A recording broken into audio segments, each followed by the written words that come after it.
nobody, no government will take advantage of the people or government of Kenya.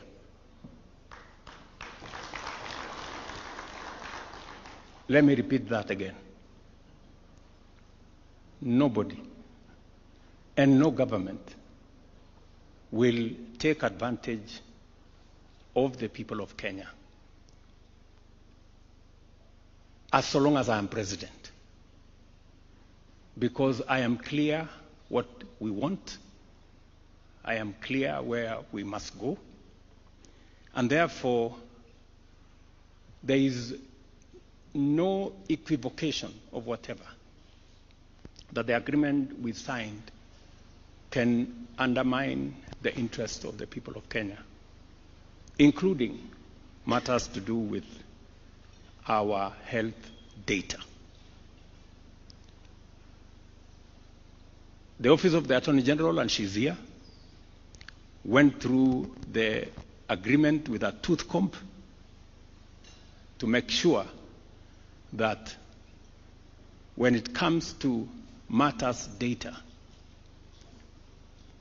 the law that prevails on data that belongs to the people of Kenya is the Kenyan law.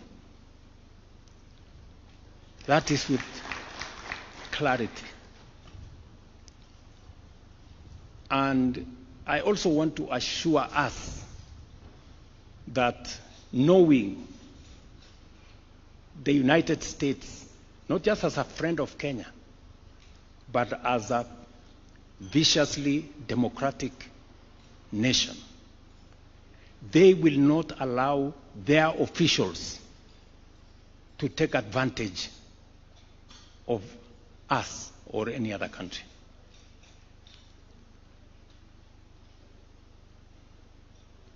They will not. But that's not enough.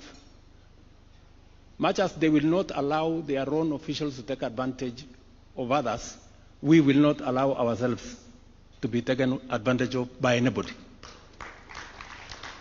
Even if there was an opportunity for anybody to take advantage of us, we will not allow it.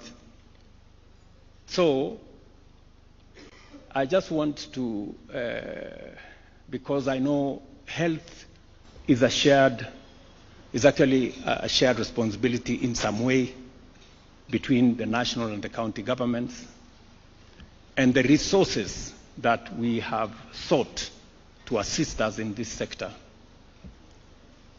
The government of the United States themselves, they made a decision that they don't want to give their money to NGOs. They want to give their money to government. It is not our decision. It is their decision. So if anybody is annoyed in between here, they should take their anger to another place. They should not bring it to us. You know, I know there are entities that have been benefiting from these resources, you know, and as a result, they are sponsoring all manner of stories around. If they have a problem with the current structure, they should go and talk to the government of the United States, because they are the ones who decided that for efficiency and efficacy, they want these resources to come directly to government and to give assurance to the county governments here that those resources will find their way to our counties.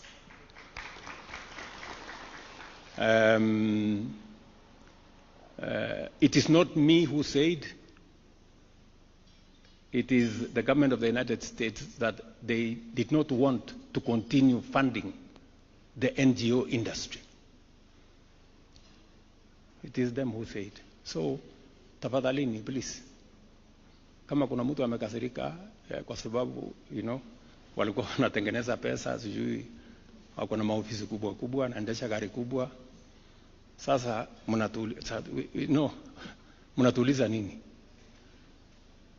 So I just wanted to clarify that particular point so that we are clear. And let me say this finally, that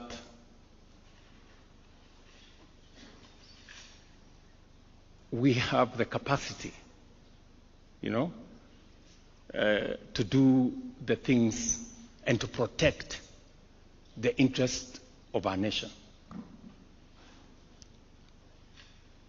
This agreement, when officials from the US flew in, they spent time with our officials, very professional people, and they were amazed at the capacity that Kenya has.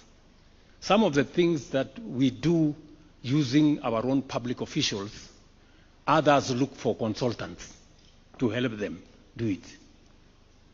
We don't need consultants because we have a human capital that has the capacity to do this. I wish we could believe in ourselves more than we are doing. I mean, for anybody to believe that we can be shortchanged, they are actually telling us that we are not very intelligent. I mean, surely, honestly.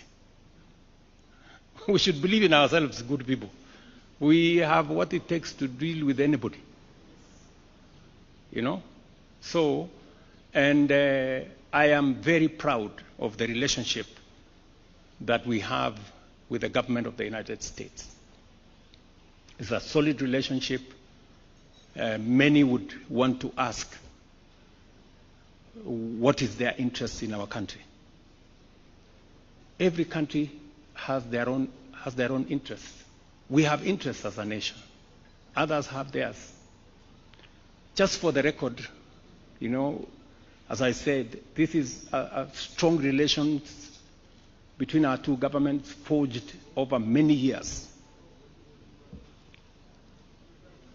Today, the United States is the largest contributor to our tourism.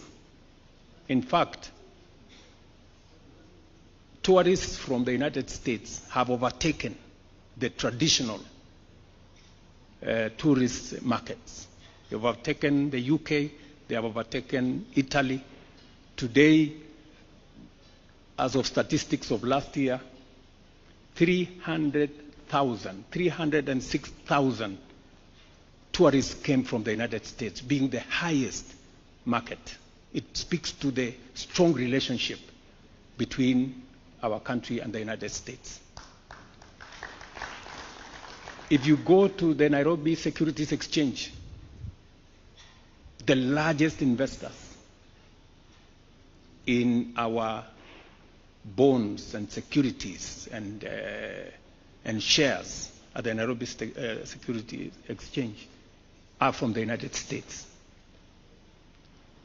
And so that it doesn't surprise you, we might actually be the first country to conclude a bilateral trade agreement with the United States. Again. Forget about what we have already done on health.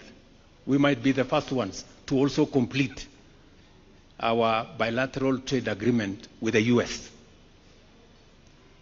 When I was there, I did meet with the US trade representative. I have sent C.S. Lee Kinyanjui here twice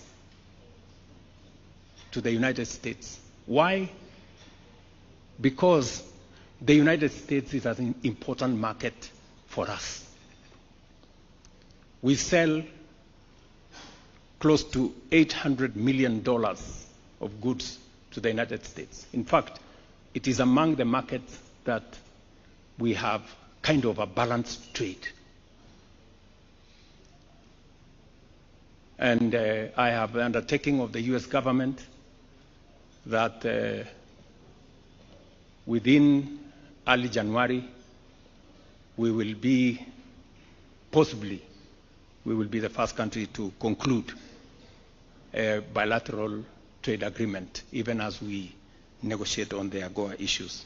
So, these things we are not doing is not a game of guesswork. It is not trial and error. It is intentional. It is deliberate. And it is because we are focused on what we want for our country. I just thought I should make, because I'm speaking to leaders from across the nation here, so that you can for a moment believe in yourselves. We can for a moment be positive about our country.